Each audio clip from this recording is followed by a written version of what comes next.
네, 오늘은 자본론 일본 본문의 마지막 시간입니다. 오늘 세미나를 끝으로 자본론 완독, 일권 완독입니다. 말씀드렸듯이 다음 주하고 다음 주에는 일권 범위에 대해서 이제 복습을 진행할 거고요. 복습 문제도 제가 준비되는 대로 텔레그램방에 올려드리도록 하겠습니다. 그리고 나서는 이제 자본론 2권하고 3권 강의를 진행할 텐데 같은 시간대에 진행합니다. 그리고 관련해서 이제 수강 신청 폼이 SNS에 올려져 있는 걸로 알고 있는데 접하시는 대로 참여를 원하시는 분들은 등록을 해 주시기 바랍니다. 네. 오늘 8편 범위에 대해서 발제문이 이제 3 개가 필요했습니다. 그래서 네. 먼저 이제 26장부터 28장 발제부터 듣도록 하겠습니다.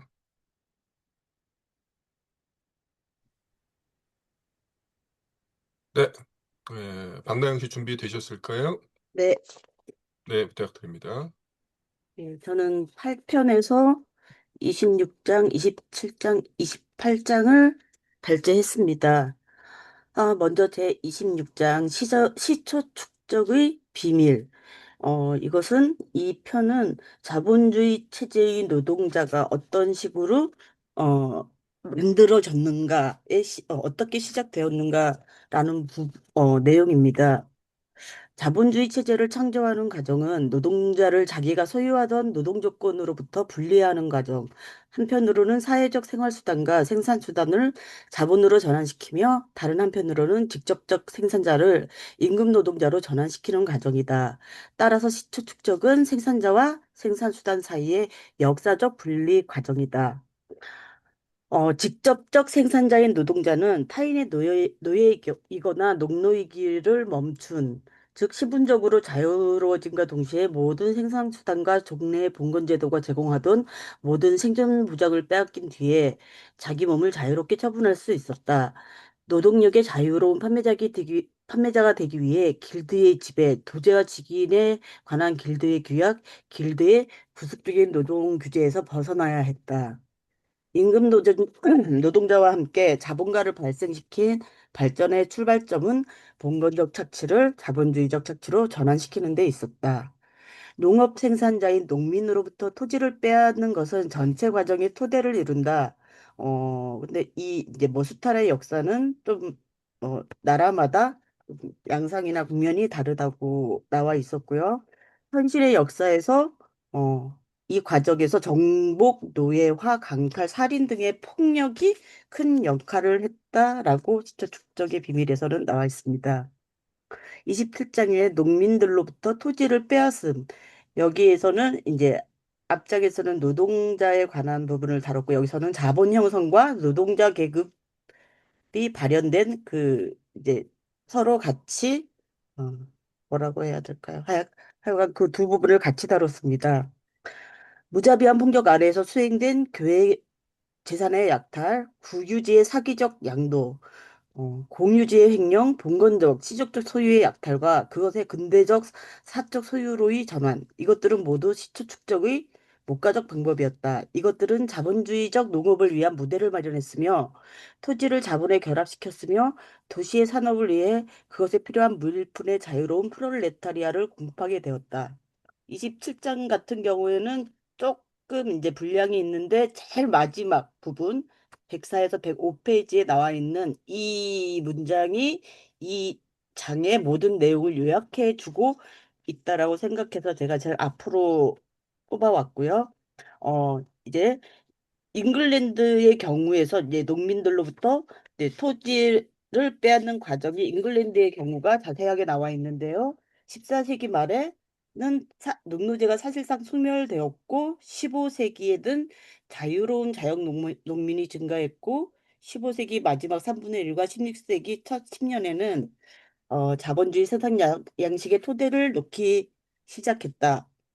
봉건적 가시 집단의 해체, 대량의 무일푼의 자유로운 프롤레타리아들이 노동시장에 투입되고 경작지를 목양지로 전환시키려고 하고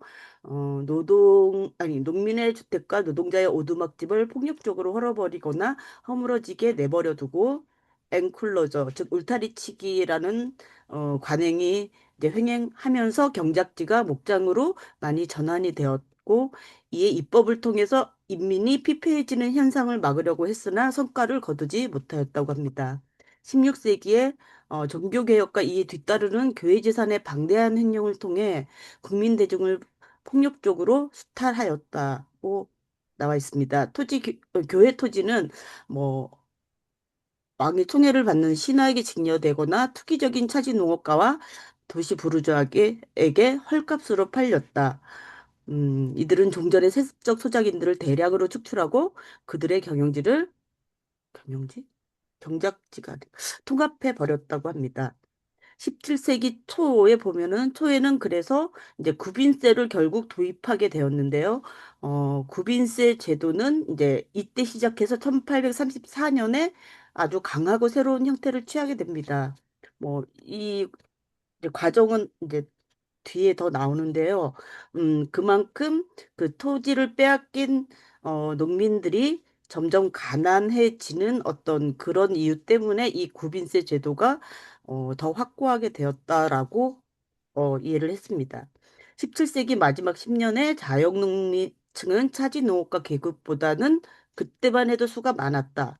18세기 중반경에 근데 자영농민이 사라졌고 18세기 마지막 10년에 농업 노동자의 공유지 그러니까 그들의 어떤 생계를 유지할 수 있었던 그 땅이 이제 아예 사라지게 된 이런 이제 시간 순으로 보면 그렇게 돼 있습니다.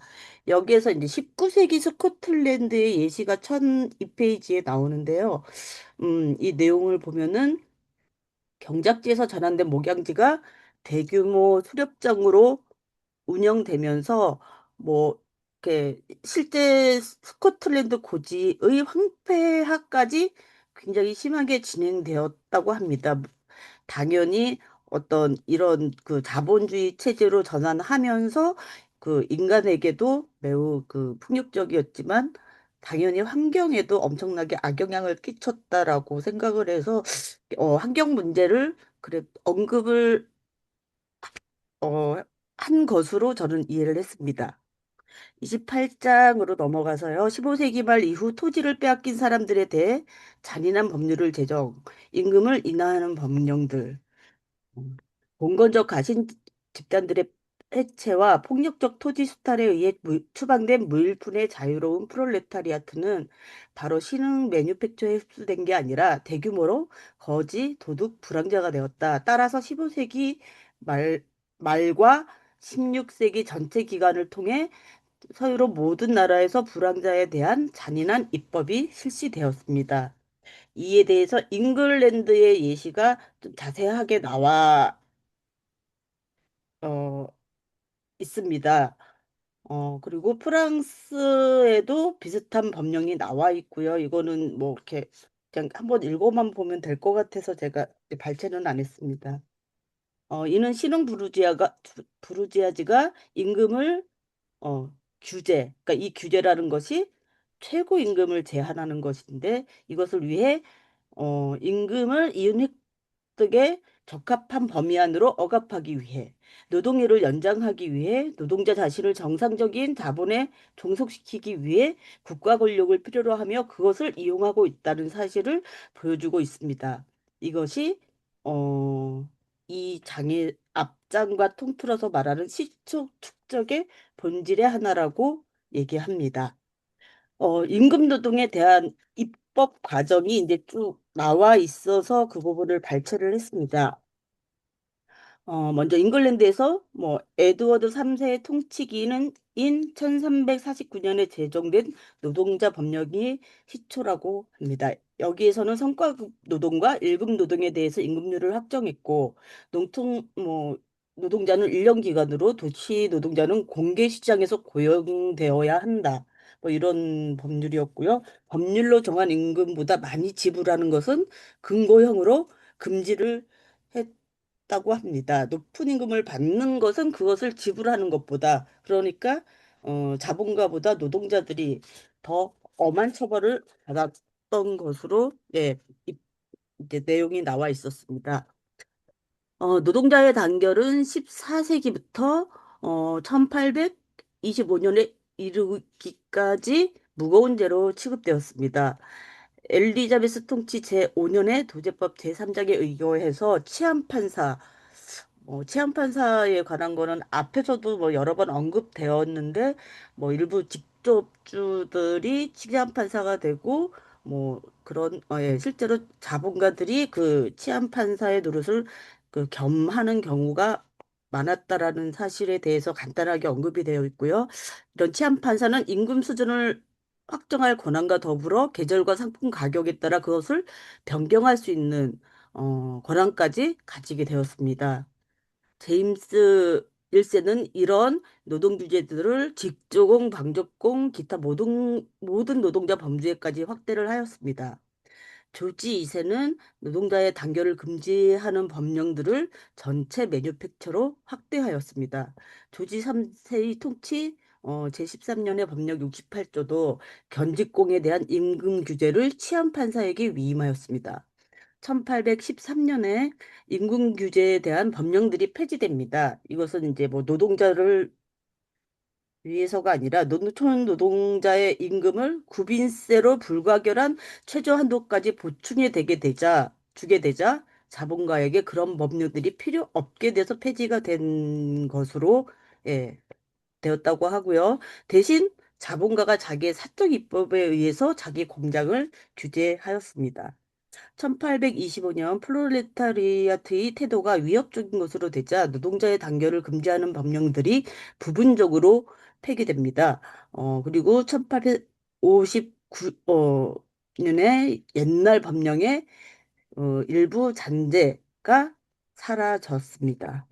1871년 6월 29일 의회 법령은 노동조합을 법적으로 승인합니다. 어, 그러나 같은 날짜에 다른 의회 법령은 특별형법의 형태로 사실상 이전 상태를 새롭게 복구하는 형태가 되어서 이게 실제 승인이라고 볼 수는 없었을 것 같은, 제 생각에는. 예. 그다음에 프랑스의 경우가 나왔는데요. 자본과 노동 사이의 투쟁을 국가의 공권 요구로, 그러니까 크게 다르지 않게 영국의 잉글랜드의 경우와 비슷하게 자본에 유리한 범위 안으로 제한하였다고 합니다. 예. 네, 수고하셨습니다. 그래서 28장까지 봤고요. 그다음에 이어서 29장부터 31장까지인데 이거 이제 발제 예정하신 분이 사정상 참여를 못하시게 되면서 대체 발제문을 제가 올렸어요. 그래서 이제 그 다른 분들이 이제 대독을 해주셨으면 좋겠는데 오선희 씨 지금 가능하실까요? 네네. 네, 부탁드립니다. 29장 자본주의적 차지 농업가의 탄생. 농노는 자유로운 작은 토지 소유자와 마찬가지로 매우 상이한 토지 소유 관계 아래에서 토지를 가지고 있었고, 따라서 또한 매우 상이한 경제적 조건 아래에서 해방되었다. 잉글랜드에서는 차지 농업가의 최초 형태는 그 자신이 농노였던 베일리프였다. 19세기 후반에 베일리프는 지주로부터 종자, 가축, 농기구를 공급받는 차지 농업가에 의해 교체되었다. 네, 차지 농업가의 처지는 소농의 처지와 그렇게 다를 것이 없었다. 차지 농업가는 다만 더 많은 임금 노동을 착취했을 따름이다. 그는 얼마 안 가서 분익노님 메테예로 되었다. 그는 농업에 필요한 자본의 일부를 스스로 투하했으며 지주는 다른 부분을 투하했다. 두 사람은 계약에 규정된 비율로 총 생산물을 분배했다. 이 형태는 잉글랜드에서는 급속히 사라지고 진정한 차지 농업가, 그는 임금 노동자를 고용함으로써 자기 자신의 자본을 증식시키며 잉여 생산물의 일부를 화폐 또는 현물로 지주에게 지대로 지불한다. 의 자비를 양보한다. 15세기를 통해 독립적 소농과 임금 노동에 종사하면서 자작하는 농업 노동자들이 자기들의 노동에 의해 부를 얻고 있는 한에서는 차지 농업가의 형편과 그의 생산 분야는 마찬가지로 평범했다. 19세기 후반에서 16세기 동안 계속된 농업혁명은 농촌 주민의 대다수를 빈곤하게 만든 것과 동일한 속도로 차지 농업가를 부유하게 만들었다. 16세기에는 결정적으로 중요한 하나의 계기가 첨가되었다. 당시의 차지 계약은 장기 계약으로 체결되어 가끔 99년에 걸치는 것도 있었다. 귀금속의 가치, 따라서 화폐의 가치가 계속 하락한 것은 차지 농업가에게 매우 유리한 것이었다. 화폐 가치 하락은 실질 임금을 저하시켰다. 임금액의 일부가 이제 차지 농업가의 이윤에 첨가되었다. 반면에 그가 지불해야 하는 지대는 감소했다. 왜냐하면 지대는 종전의 화폐 가치로 계약되었기 때문이다. 이리하여 그는 자기의 임금 노동자와 지주를 동시에 희생시켜 치부했다. 그러므로 영국에서는 19세기 말에 당시로서는 부유한 자본주의적 차지 농업가 계급이 형성되었다는 것은 조금도 이상한 일이 아니다. 주 3, 14세기에 차지 농장이 출현했다. 그 수는 계속 증가해 10만 개를 훨씬 초과했다. 그들은 생산물의 12분의 1 내지 5분의 1을 지대로 화폐 또는 현물로 지불했다. 차지 농장들은 그 면적의 가치와 크기에 따라 봉토, 소봉토 등으로 불렸는데 그중 다수는 몇 에이커에 불과했다. 이 차지 농장주들은 모두 그 땅의 주민들에 대해 이러저러한 등급의 재판권을 가지고 있었는데 거기에는 4등급이 있었다. 이런 작은 폭군들 밑에서 농촌 주민들이 받은 압박은 쉽게 이해할 수 있을 것이다. 계속 읽을까요? 네, 부탁드립니다. 30장 공업에 대한 농업혁명의 영향, 산업자본을 위한 국내 시장의 형성. 반복된 농촌 주민의 수탈과 추방은 전적으로 길드 밖에 있어 길드의 속박을 받지 않는 다수의 프롤레타리아를 도시 공업에 공급했음. 독립적인 자영농민의 희박은 공업 프롤레타리아의 응축과 직접적으로 대응. 토지는 그 경작자 수의 감소에도 불구하고 이전과 다름없는 양의 생산물 또는 이전보다 더 많은 양의 생산물을 생산했다. 왜냐하면 토지 소유 관계의 혁명이 경작 방법의 개량, 협업의 확대, 생산 수단의 집적 등을 수반했기 때문이며 또한 농업의 임금 노동자들이 더 높은 노동 강도를 강요당했을 뿐 아니라 어, 잠시만요. 그들이 자기 자신을 위해 노동하는 생산 분야가 점점 더 축소되었기 때문이다. 이와 같이 농촌 주민의 일부가 풀려남과 동시에 그들의 이전의 생존 수단도 또한 풀려난다. 이 생존 수단은 이제 가변 자본의 물질적 요소로 전환한다. 오갈 데 없이 쫓겨난 농민은 이 생존 수단의 가치를 임금의 형태로 자기의 새로운 주인인 산업 자본가에게서 벌지 않으면 안 된다. 미라보, 사람들은 수백 명의 사람이 한 명의 지배인 밑에서 노동하며 보통 합병된 매뉴팩처라고 부르는 대규모 매뉴팩처에 대해서만 주목하고 있다. 수많은 노동자들이 분산되어 각각 자기 자신의 타산에 의해 노동하고 있는 작업장들은 거들떠볼 가치도 없는 것으로 여겨지고 있다. 이것은 큰 잘못이다. 합병된 공장은 한두 명의 기업가를 놀랄 만큼 부유하게 하지만 노동자들은 보수가 좋든 나쁘든 날품팔이 노동자에 지나지 않으며 사업의 성공을 같이 나눌 수는 결코 없다. 이와는 반대로 분산된 공장에서는 아무도 부유하게 되지는 않지만 많은 노동자들이 행복하게 산다. 대체로 소규모 농업과 결합되어 있는 분산적, 개별적 매뉴팩처만이 자유로운 매뉴팩처다. 농촌 주민 일부의 수탈과 추방은 산업자본을 위해 노동자와 그들의 생산수단 및 그들의 노동 재료를 풀려나게 했을 뿐 아니라 또한 국내 시장을 창조했다. 사실상 소농을 임금 노동자로 전환시키며 그들의 생산수단과 노동수단을 자본의 물질적 요소로 전환시킨 사건들은 동시에 자본을 위한 국내 시장을 만들어내었다. 종전의 농민 가족은 생활수단과 원료를 자신이 생산했으며 그리고 그 대부분을 자신이 소비했다.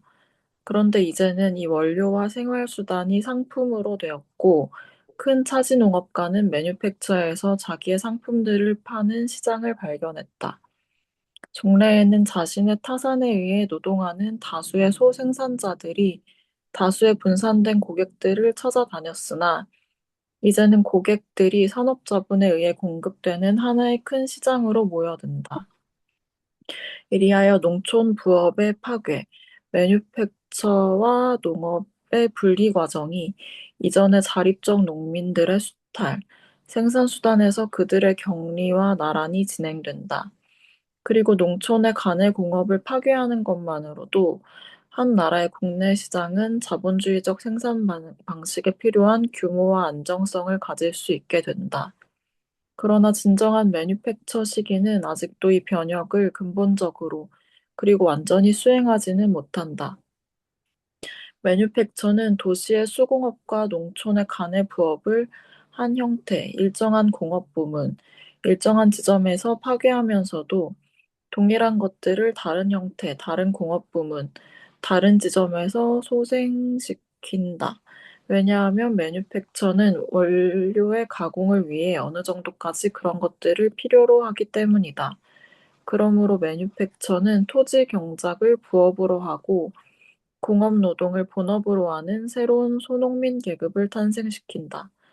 대규모 공업만이 기계의 형태로 자본주의적 농업에 확고한 토대를 제공하고 농촌 주민의 압도적 대다수를 근본적으로 수탈하며 농촌 가내 공업의 기본인 방적업과 직조업을 파괴함으로써 농업과 농촌 가내 공업 사이의 분리를 완성한다. 따라서 또 대규모 공업만이 산업자본을 위해 전체 국내 시장을 비로소 정복한다. 예, 좋습니다. 수고하셨고요. 이어서 31장 읽겠습니다. 김나영 씨 지금 가능하실까요? 네, 네, 부탁드립니다. 산업 자본가의 탄생, 농촌의 봉건제도와 도시의 길드제도는 고리대금업과 상업에 의해 조성된 화폐자본이 산업자본으로 전환하는 것을 방해했다. 이런 속박들은 봉건적 가신단의 해체와 농촌 주민의 수탈, 추방과 함께 제거되었다. 새로운 매뉴팩처는 해안의 항구 또는 농촌 지역들에 건설되었다. 이 때문에 잉글랜드에서는 이런 새로운 공업 배양지들을 반대하는 사지 도시의 치열한 투쟁이 일어났다.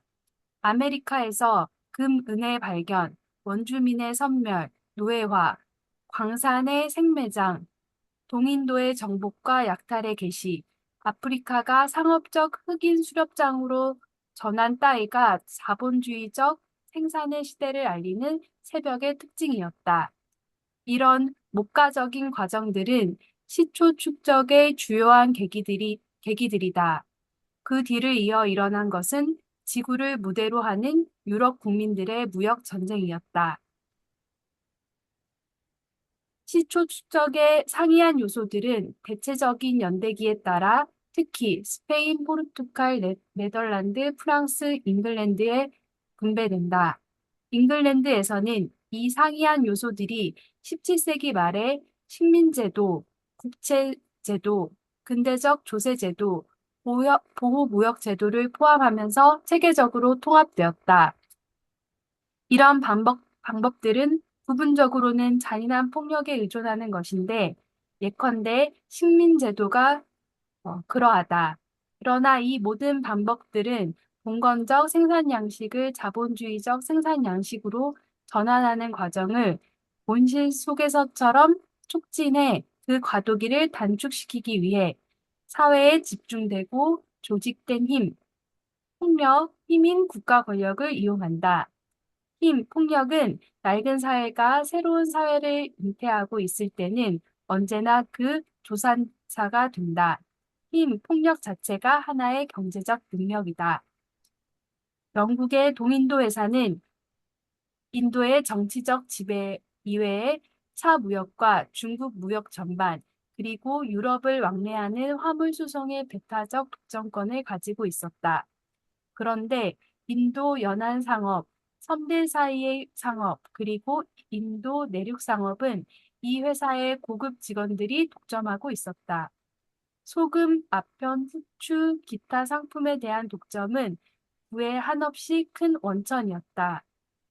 회사 직원들이 가격을 설정하고 불행한 인도 사람들은 마음대로 약탈했다. 총독도 이런 사적 거래에 참가했다. 그의 총애를 받은 사람들은 연금술보다 더 교묘하게 무로부터 금을 만들어낼 수 있게끔 계약을 체결할 수 있었다. 거액의 재산이 우후죽순처럼 하룻밤 사이에 자라났으며 시초 축적은 한 푼의 투자도 없이 진행되었다. 식민제도는 무역과 항해를 급격히 육성시켰다. 독점회사는 자본 집접에 강력한 지렛대였다. 식민지는 싹트는 매뉴팩처의 판매 시장을 보장해 주었으며 이 시장의 독점은 축적을 더 한층 강화했다.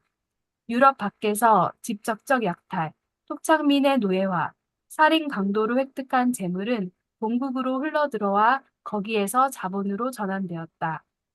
식민제도를 제일 먼저 발전시킨 네덜란드는 1648년에 이미 상업적 위력의 절정에 달했다.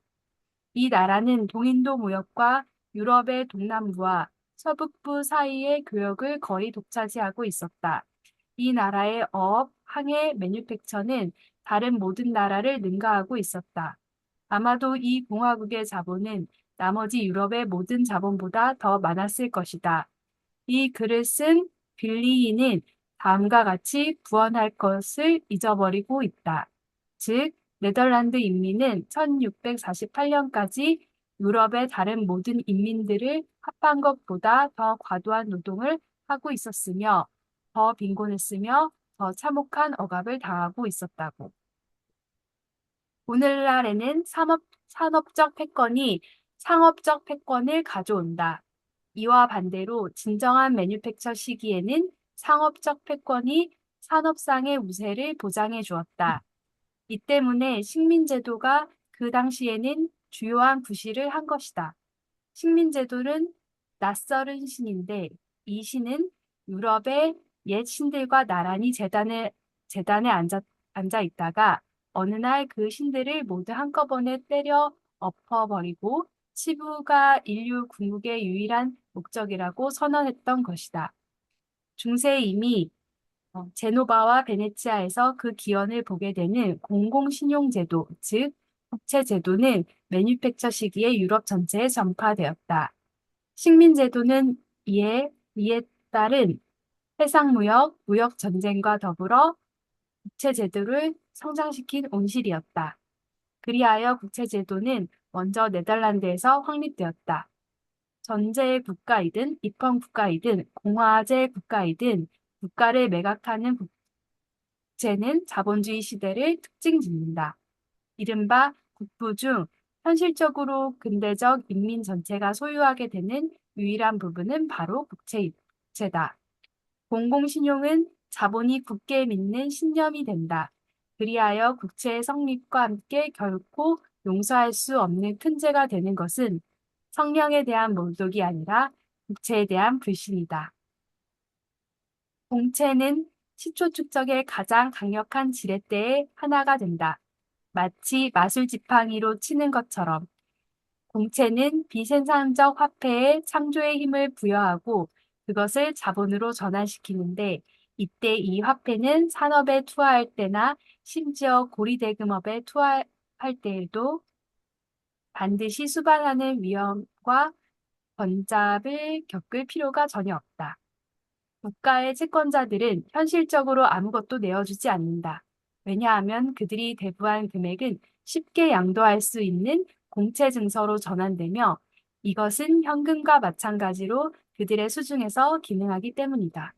더욱이 이렇게 창조된 놀고 먹는 금리 생활자 계급, 정부와 국민 사이에 중개인 노릇을 하는 금융업자들, 또한 온갖 국채의 상당한 부분을 하늘에서 떨어진 자본으로 이용하는 징세 청구인, 상인, 사적 공장주들의 일확천금의 부는 제외하더라도 국채는 주식회사, 온갖 종류의 유가 증권 거래, 투기업, 한마디로 말해 증권 투기와 근대적 은행 지배를 발생시켰다. 국립이라는 칭호로 장식한 대은행들은 그 출생 정부를 원조하여 받은 특권 때문에 정부의 화폐를 대부할 수 있는 사적 투기업자들의 연합에 불과했다. 그러므로 이런 은행들의 자산이 계속 증가하는 것은 국채 누적의 가장 확실한 척도가 되는데 이와 같은 은행들의 전면적 발전은 1694년 잉글랜드 은행 BOE의 창립으로 시작된다. BOE는 자기 화폐를 8%로 정부에 대부하는 것으로 활동을 개시했는데 이와 동시에 이 은행은 화폐를 주조할 수 있는 권한을 의회로부터 받음으로써 자기의 자본을 은행권의 형태로 다시 한번 국민에게 대부했다. BOE는 이 은행권을 가지고 어음을 할인하고 상품 담보로 대부하며 귀금속을 사들일 수 있었다. 얼마 안 가서 이 은행 자체가 만들어낸 신용화폐는 유통수단을 기능하게 되었으며 BOE는 이 은행권으로 국가에 대부했고 국가를 대신해 공채 이자를 지불했다. 이 은행은 한 손으로는 주고 다른 손으로는 그보다 훨씬 더 많이 도로 받았을 뿐 아니라 도로 받으면서도 은행은 자기가 빌려준 최후의 한 푼에 이르기까지 국민에 대한 영원한 채권자로 남아 있었다. 이 은행은 점차 영국의 퇴장 귀금속에 없어서는 안 될 보관 창고로 되었으며 전체 상업신용의 무게중심이 되었다. 국채와 더불어 국제신용제도가 생겼는데 이것은 이러저러한 국민의 시초 축적에 은폐된 원천의 하나였다. 예컨대 베네치아의 추악한 강탈제도의 각종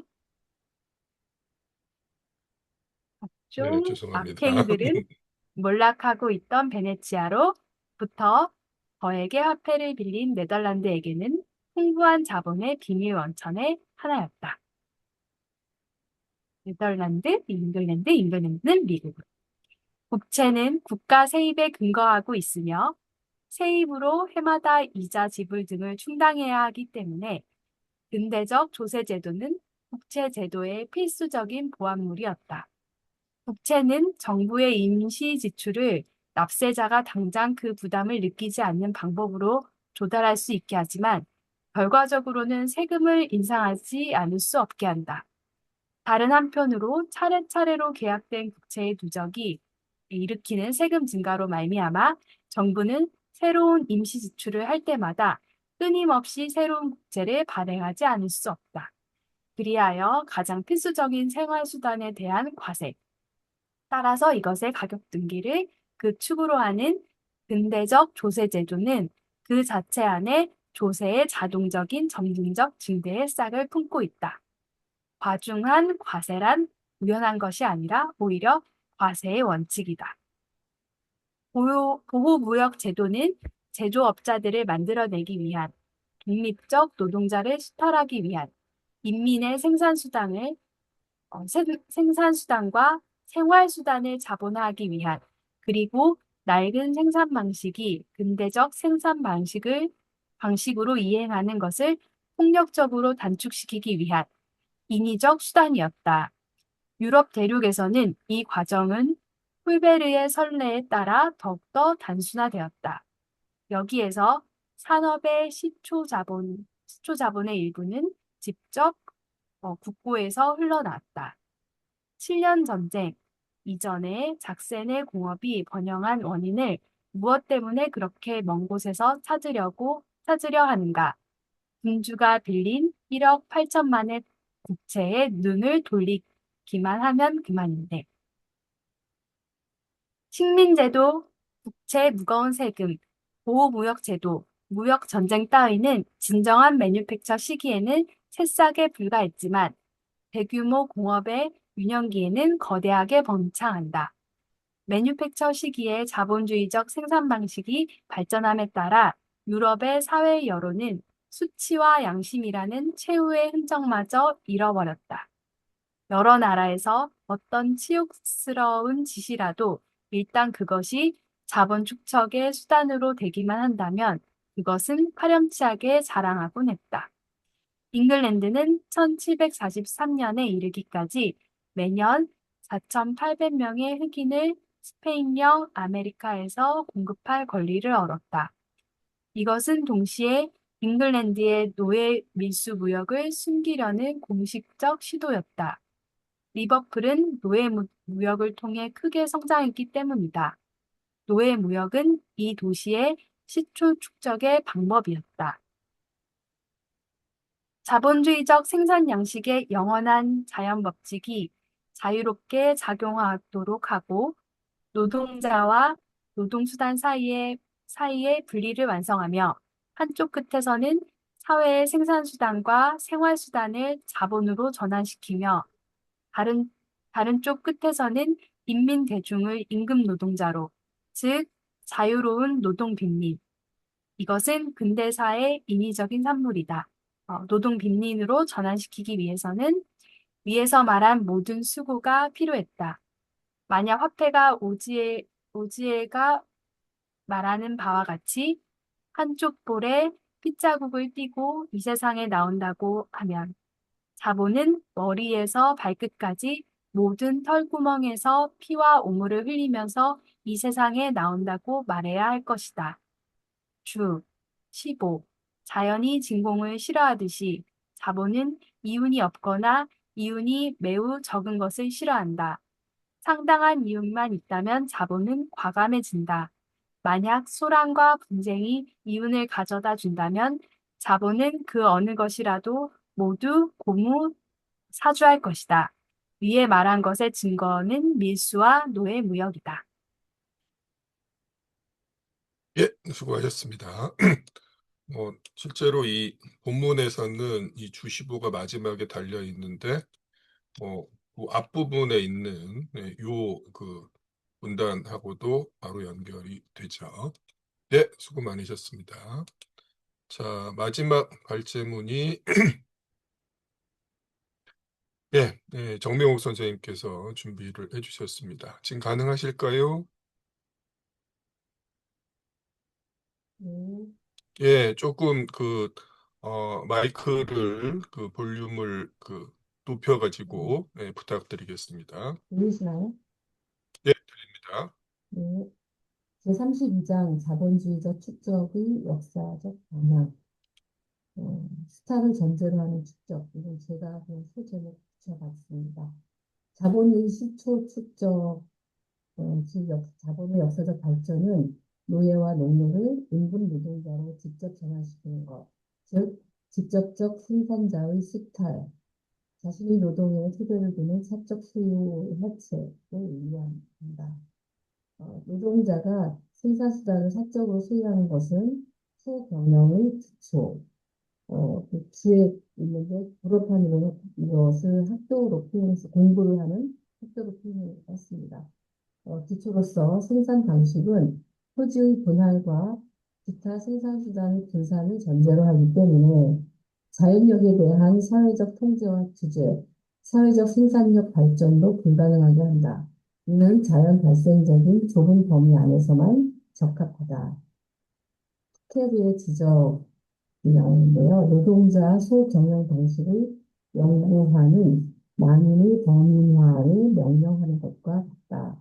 일정한 발전 수준을 도달하면 이 생산 방식은 자기 자신을 파괴하는 물질적 수단을 만들어낸다. 라고 표현이 되어 있습니다. 개별적이고 분산적인 생산수단의 철폐 과정으로 사회적으로 집중된 생산수단으로 전환되는 것. 따라서 다수인의 영세한 소유가 소수인의 거대한 소유로 전환되는 것. 광범한 인민 대중으로부터 토지와 생활수단 및 노동 도구를 수탈하는 것. 이러한 인민 대중 수탈이 자본의 역사의 전주곡을 이룬다. 여기에는 일련의 폭력적인 방법이 포함되어 있다라고 표현했습니다. 고립된 독립적으로 노동하는 개인과 자기의 노동을 위한 조건들 사이의 융합의 토대를 두는 사적 소유는 타인들의 형식상으로는 자유로운 노동, 즉 임금 노동의 착취의 토대를 둔 자본주의적 사적 소유에 의해 축출된다. 라고 되어 있습니다. 이러한 전환 과정이 낡은 사회를 분해시키자마자 노동자는 프롤레타리아로 전환되고 그의 노동 조건이 자본으로 전환되자마자 자본주의적 생산 방식이 자기 발로 서게 되자마자 노동이 더욱더 사회적 성격을 띠게 되는 것, 토지와 기타 생산 수단이 더욱더 공동의 생산 수단으로 전환되는 것, 그리고 사적 소유자를 더욱 수탈하는 것은 새로운 형태를 취하게 된다. 이러한 전환이 이제 어, 자본주의로 전환이 된다는 것이 나왔습니다. 이제 수탈의 대상은 다수의 노동자를 섭취하는 그 자본가다.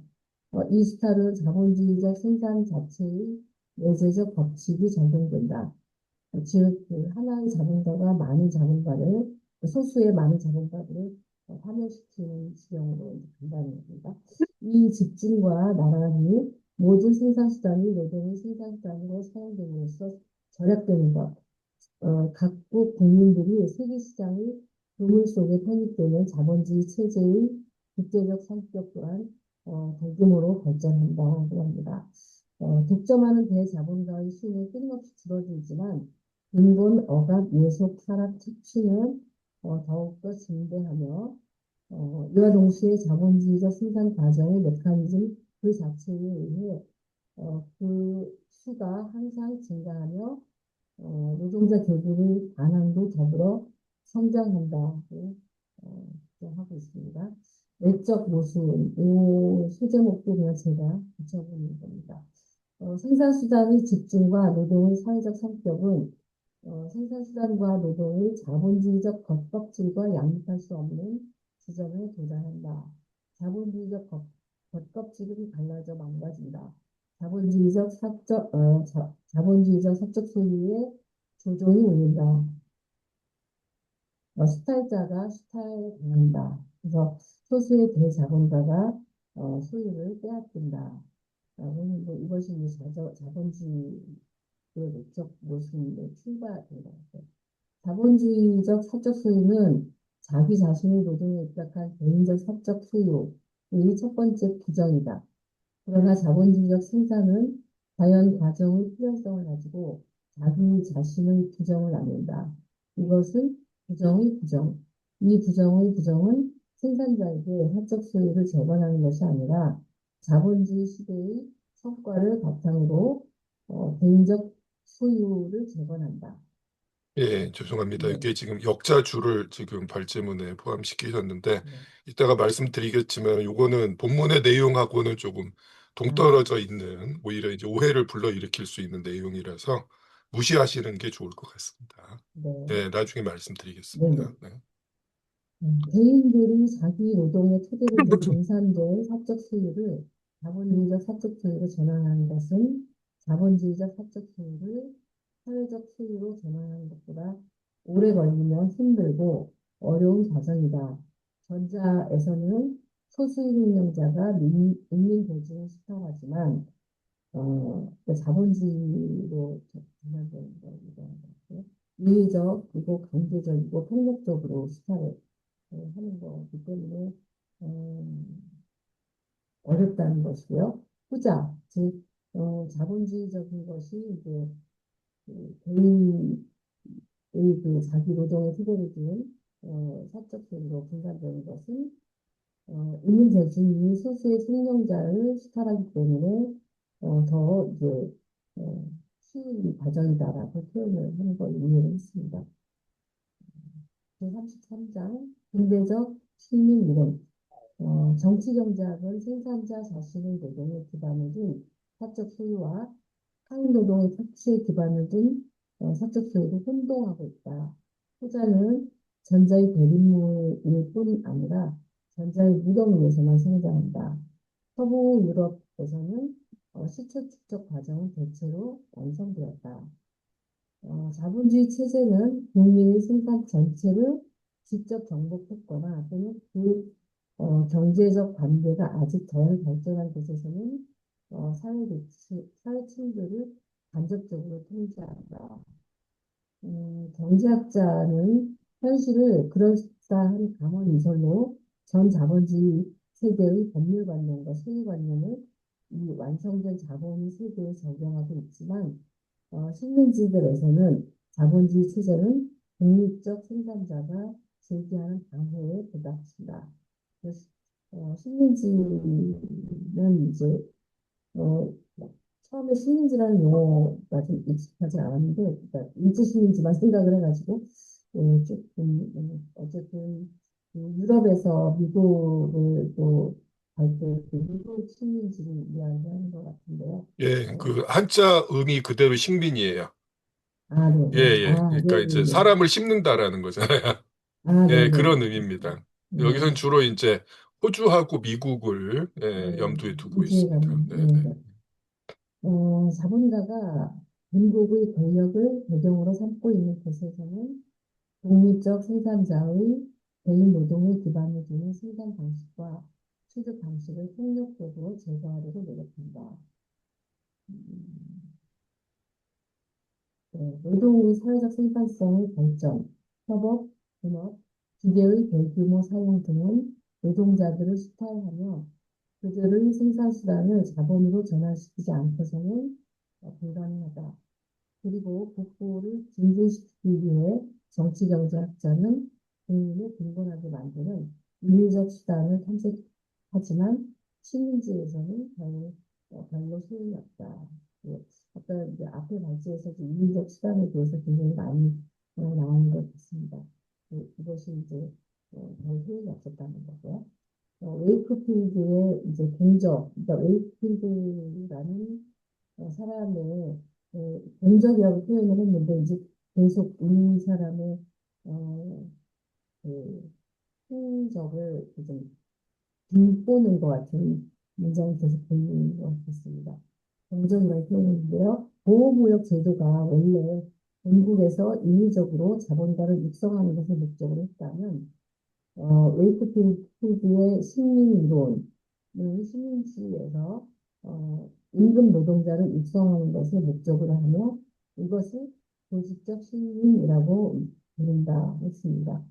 웨이크필드가 식민지에서 발견한 것, 이것이 어느 한 사람이 화폐, 생활수단, 기계, 기타 생산수단을 소유하더라도 만약 임금 노동자가 없다면 그는 아직 자본가로 될 수 없다는 사실이다.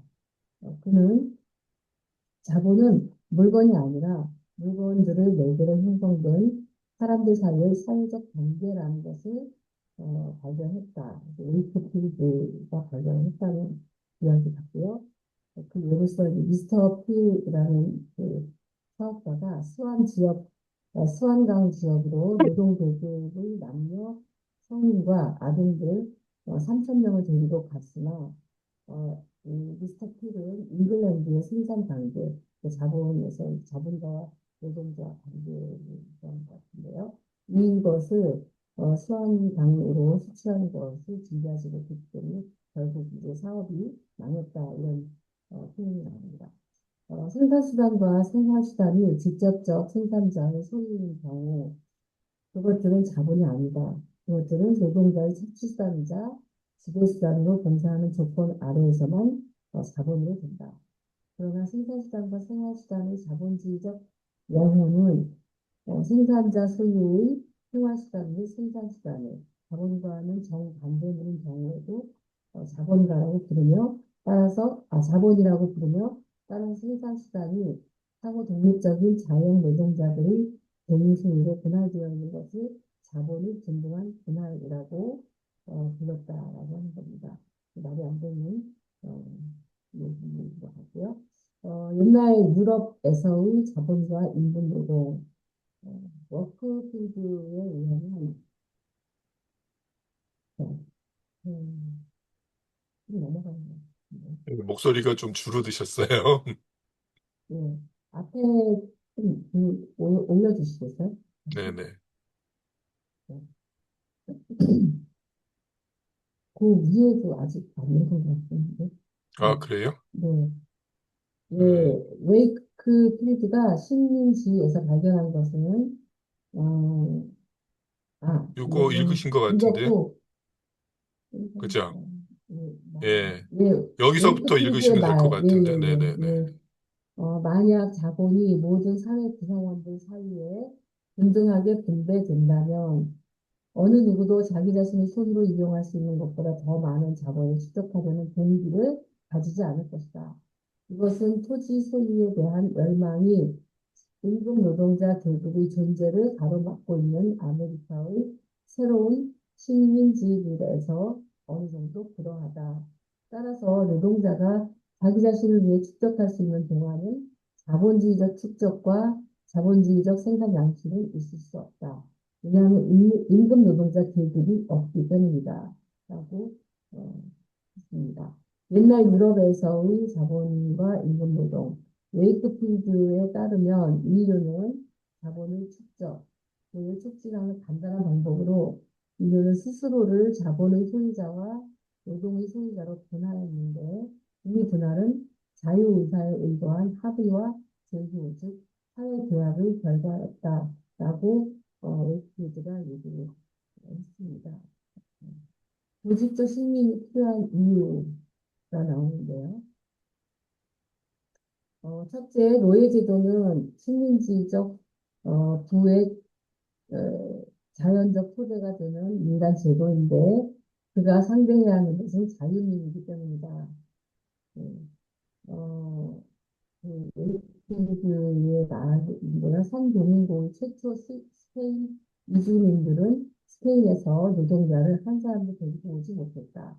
노동자 없이는 즉 노예 제도가 없이는 자본은 소멸했거나 또는 각 개인이 자기 자신의 힘으로 사용할 수 있을 정도의 적은 규모로 축소되었을 것이다. 거기에서는 거액의 자본이 노동자의 부족 때문에 소멸했으며 이러한 어떤 이주자도 자기 자신의 손으로 사용할 수 있는 규모를 초과하는 자본을 유지할 수 없었다. 그래서 아까 그 미스터 피의 예와도 좀 비슷한 그런 예가 나온 것 같고요. 둘째, 자유식민지는 대량의 토지가 아직 공공의 소유이며 따라서 이주자마다 그 일부를 자기의 사적 소유와 자기의 개인적 생산 수단으로 변환시킬 수 있으며 그러고도 뒤에 오는 이주자들이 자기와 동일하게 행동하는 것을 방해하지 않기 때문에 조직적 신임이 필요하다 이렇게 표현이 되는 것 같습니다. 토지가 대단히 값싸고 모든 사람이 자유로우며 또한 각자가 자기의 희망대로 자기 자신을 위해 한 조각의 토지를 쉽게 얻을 수 있는 곳에서는 노동은 대단히 비쌀 뿐 아니라 어떤 대가로도 결합노동, 즉 집단적 노동을 얻기는 힘들다고 이야기하고 있습니다. 세 번째는 식민지에서는 노동 조건과 이것의 근원인 토지로부터 노동자가 아직 분리되어 있지 않거나 또는 다만 드물게만 또는 너무나 제한된 범위에서만 분리되어 있다. 아직 공업과 농업의 분리도 없으며 농촌, 반의 공업도 사라지지 않고 있기 때문에 조직적인 신민이 필요하다고 이야기하는 것 같습니다. 인용문으로 미국 증인 중 농업만을 전업으로 하는 계층은 없다. 토지를 스스로 경작하는 자유 미국인들은 동시에 많은 다른 일에 종사하고 있다. 그들은 자기들에게 필요한 가구와 도구의 일부를 대개 자기 손으로 만든다. 미국에서는 토지 경작이 흔히 대장장이, 재분업자, 소매상인의 부업이 되어 있다. 그래서 자립적으로, 자치적으로 생활을 하기 때문에 어렵다는 거고요. 자본주의적 생산의 어, 큰 장점이라고 표현을 했는데요. 임금 노동자로 끊임없이 재생산할 뿐 아니라 자본 축적에 기대해 임금 노동자의 상대적 과잉 일부를 생산한다는 점이 자본주의적 생산의 장점이라고 듣고 와서 이렇게 하고 있습니다. 노동의 수요 공급 법칙은 유지되고 임금의 변동은 자본주의적 착취에 적합한 범위 안에 제한되며 자본가에 대한 노동자의 사회적 종속이 보장된다. 이것을 본국에 있는 정치 경제학자는 구매자와 판매자, 그러니까 자본가와 노동자가 그리고 또 대등하고 독립적인 상품 소유자들 사이의 자유로운 계약 관계. 아까 이제 웨이크필드도 사회 계약을 의한다라는 말이 나왔는데 이제 좀 연관이 되는 것처럼 보셨고요. 그래서 이런 것들을 사회 대학 관계인 것으로 이제 기만하고 있으나 식민지에서는 이 환상이 깨진다. 즉, 자치와 자립이 잘 되고 있기 때문에 어렵다라고 하는 거고요.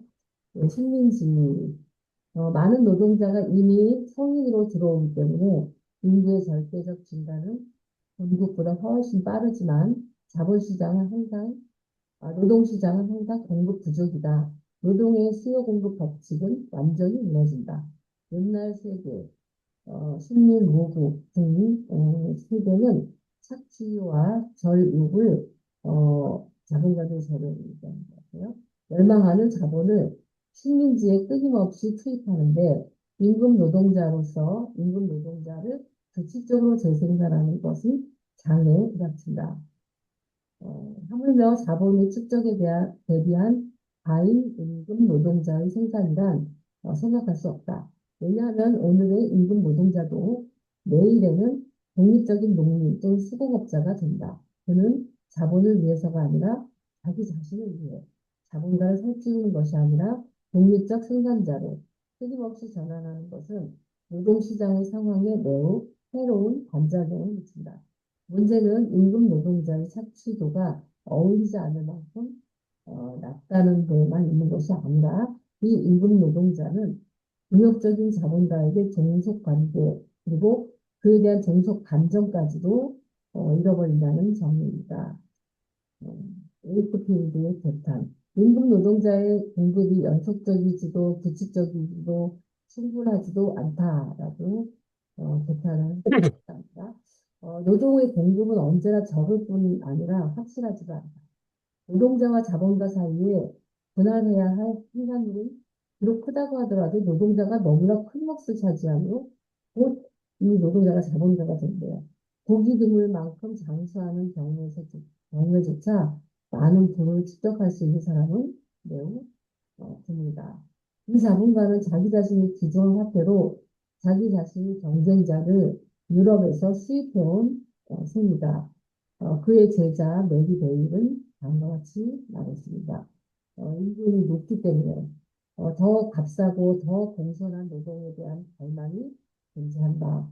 옛날 문명국들에서는 노동자는 비록 자유롭기는 하지만 자연 법칙에 따라 자본가에게 종속되어 있는데 식민지들에서는 이 종속 관계를 인위적 수단에 의해 만들어내지 않으면 안 된다. 인위적 수단이라는 말 계속 나오고 있습니다. 폭력이라고 하죠. 식민지의 폐단, 어, 이것이 이제 종속 관계와 종속 감정이 별로 없는 걸 얘기하는 것 같아요. 그 폐단의 결과 생산자가 복부와 갈라 흩어지는 것, 분산이 일으키는 야만화 경향이다. 무수한 소유자들 사이로 생산수단을 분산시키는 것은 자본의 집중을 파괴함과 동시에 결합 노동의 모든 토대를 파괴한다. 여러 해에 걸쳐 고정 자본이 지출되어야 하는 장기적 사업은 모두 수행하기 어렵다. 유럽 상황 얘기하고 있는데요. 노동계급은 자본의 살아있는 구성물로 되어 있으며 항상 과잉 상태로 존재하고 자본의 봉사 준비가 되어 있다. 웨이크필드의 결합 노동을 사용하는 영국 자본주의적 농업과 어, 미국의 등산적 농민 경영을 비교하고 한 이야기가 나와 있습니다. 미국의 인민 대중을 넉넉하고 독립적이며 모험적이고 비교적 교양 있는 사람들로 묘사하고요. 영국 농업 노동자들은 이건 발췌한 건데요. 가련하며 거지다. 예, 영국의 경장용 말은 귀중한 재산이므로 영국의 농업 노동자보다 훨씬 더 좋은 대우를 받고 있다라고 꼬집고 있습니다. 식민지의 반자본주의적 암치료라고 표현을 했는데요. 첫 번째, 정부가 처녀지의 수요 공급 법칙과는 무관한 인위적 가격, 충분히 높은 가격을 붙이게 한다. 국가가 결정하는 토지 가격은 노동자가 자기를 대신할 사람들이 나타날 때까지 독립적 농민으로 되는 것을 막을 수 있을 만큼 높지 않으면 안 된다.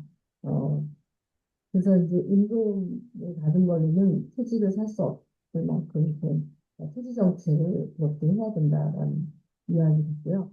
정부는 임금 노동자에게 충분히 높은 가격을 형성된 토지를 판매한 기금을 사용해 유럽에서 식민지로 인민들을 끌어들임으로써 자본가를 위해 임금 노동 시장을 포화 상태로 유지한다. 그래서 충분히 높은 토지 가격이란 노동자가 임금 노동 시장에서 농촌으로 은퇴하는 허가를 받기 위해 자본가에게 지불하는 몸값이다라고 이제 표현하고 있습니다. 이 계획에 따르면 노동의 공급은 연속적이고 규칙적이다. 왜냐하면 첫째로 어떤 노동자도 일정한 기간 노동해 돈을 벌 때까지는 토지를 너무 비싸니까 구입할 수 없으므로 모든 이주 노동자들이 임금을 얻으려고 결합해 안 보입니다. 네. 노동을 함으로써 그들의 고용주에게 더 많은 노동자를 고용할 수 있는 자본을 생산을 해줄 것이기 때문이며, 둘째로 임금 노동을 그만두고 토지 소유자로 되는 노동자는 누구나 토지를 구입함으로써 식민지의 새로운 노동을 끌어들이기 위한 기금을 제공할 것이기 때문이다. 라고 표현했습니다. 노동자는 자본가로 하여금 더 많은 노동자를 착취할 수 있도록 그에게 자본을 창조해 주어야 하며 다음에는 자기의 비용으로 아까 그 토지를 구매한 기금 그것을 얘기하는 것 같은데요. 자기의 대리자를 노동시장에 내놓아야 한다. 이 대리자를 정부는 노동자의 부담으로 자기 이전주의인 자본가를 위해 바다 건너에서 수송한다. 라고 표현하고 있습니다. 웨이크필드가 특히 식민지에 적용하기 위해 제시한 시초 축적의 이 방법을 영국 정부가 여러 해 동안 실시했다는 것은 매우 특징적이다. 그런데 실패를 했다고 합니다. 이것의 실패가 필은행법의 실패, 즉, 일본의 공항으로 법 집행이 일시 정지될 만큼 실패가 수치스러운 것이었는데 이유의 흐름이 영국 식민지로부터 미국에 쏠렸기 때문이다. 유럽의 자본주의적 생산 발달은 정부 개입의 증가를 수반하면서 웨이크필드의 처방, 노동자를 조직적 심리를 얘기하는 거죠. 불필요하게 되었다. 거의 자본주의 시스템이 이제 시스템화돼 그렇다는 얘기를 했습니다. 유럽에서 온 이민 파도는 미국 서부로 가는 이민 파도가 사람들을 서부로 옮기는 것보다 더 빠르게 미국 동부의 노동시장에 사람들을 투입했다. 미국 남북전쟁은 방대한 부채, 무거운 세금, 비열하기 짝이 없는 국민 귀족의 창출, 철도, 광산 등의 개발을 목적으로 하는 투기 회사들에 대한 강대한 공유지 진이었다는 걸 일으켰다. 그 전쟁은 자본은 매우 급속한 집중을 가져왔고 이제 이주 노동자들의 희망의 땅이 아니게 되었다. 미국에서 자본주의적 생산은 급속히 발전하고 있기 때문이다. 라고 했습니다. 영국 정부가 귀족과 자본가들에게 식민지, 미대간지를 마구 팔아버린 사실, 이거는 이제 웨이크필드까지도 비난을 했다고 합니다. 특히 오스트레일리아에서는 금채굴 때문에 외부인들이 크게 유입했다는 사실과 또한 수입된 영국 상품과의 전쟁이 가장 소규모의 수공업자들에게도 영향을 미치고 있다는 사실과 결합되어 충분한 상대적 과잉 노동 인구를 낳았습니다. 노동시장은 공급 과잉, 또 몇몇 지역에서는 매출도 성행했다고 합니다. 여기에서 우리가 문제로 삼는 것은 식민지의 상태가 아니라 오직 구세계의 정치 경제학이 신세계에서 발견해 소리높이 선언한 다음과 같은 비밀이다. 즉, 자본주의적 생산 방식과 축적 방식, 또 자본주의적 사적 소유는 개인 자신의 노동의 토대를 두는 사적 소유를 철폐하고 다시 말해 노동자로부터 노동 조건을 빼앗는 것을 기본 재pon으로 삼고 있다는 점이다라고 표현하고 있습니다. 네, 수고 많으셨습니다. 네. 자, 이렇게 해서 네, 그 해당 부분에 오늘 공부할 범위에 대해서 발제를 이제 다 들어봤습니다. 쉬었다가 진행을 할게요. 네, 8시 40분입니다. 9시에 다시 뵙도록 하겠습니다. 이따 뵙겠습니다.